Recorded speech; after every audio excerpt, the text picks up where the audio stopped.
Guys আজি আমি বনাবলৈ ওলাইছোঁ আলু পৰঠা।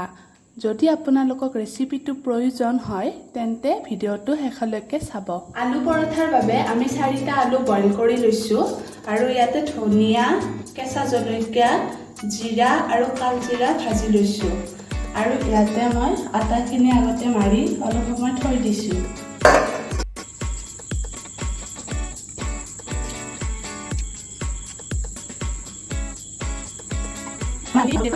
এতিয়া ইয়াতে আমি নিমখ অকণমান দি দিছোঁ, লগতে ধনিয়া গুড়া অকণমান,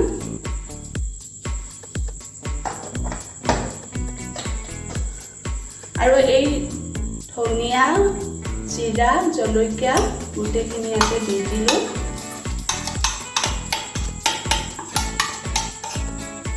এতিয়া ভালদৰে সানি ল'ম এইখিনি।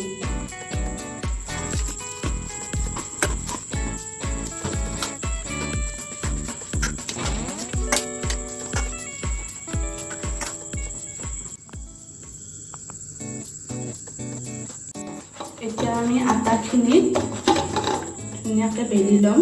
এনেকৈ গোল গোল কৰি লৈছোঁ মই। এনেকৈ এটা ডো ল'ব, অলপমান বেলিব, অকণমান বেলি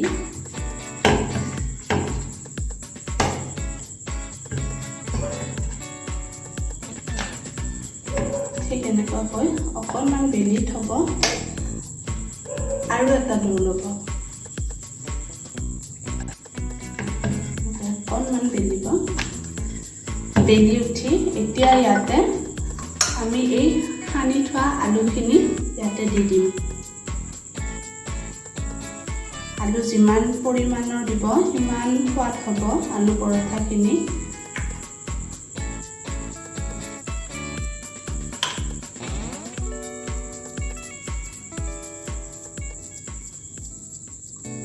এনেকৈ ধুনীয়াকৈ ৰুটিখনত মিলাকৈ দি ল'ব।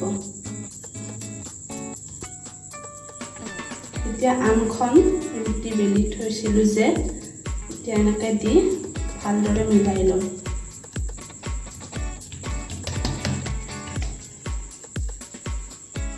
মিলি যোৱাৰ পাছত বেলি ল'ব।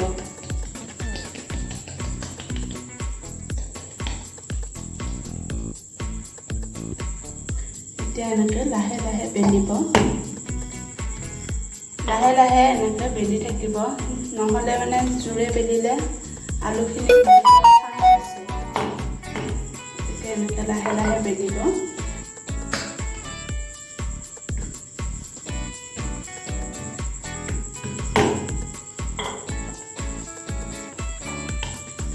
তাৱাখন গৰম হৈছে, এতিয়া আমি ৰুটিখন ভালকৈ সেকি ল'ম।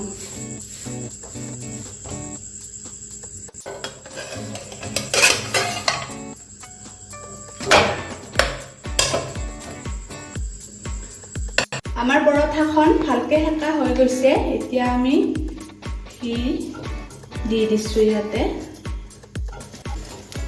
আনফালেও তেনেকৈ দি দিম।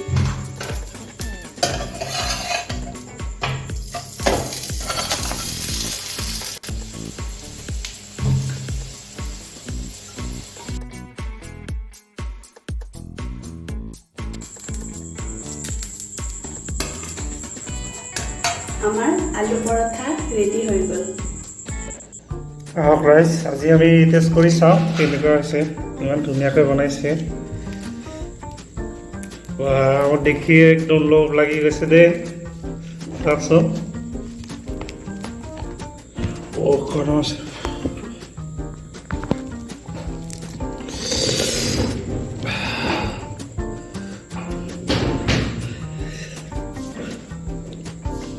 ইয়াতে আমি দৈ দি দিলোঁ, খাই চাওঁ।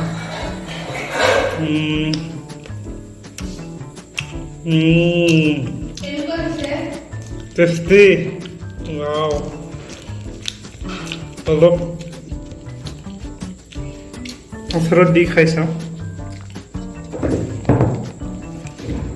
ভাল হৈছে। ৰ'বা, ক'বলৈ সময় নাই। Tasty, thank you. Like, share and subscribe কৰিব। আৰু কেনেকুৱা হৈছে কেনেকুৱা পাইছে ভাল পাইছেনে এইটো কমেণ্ট কৰি নিশ্চয় তলত লিখি দিব থেংক ইউ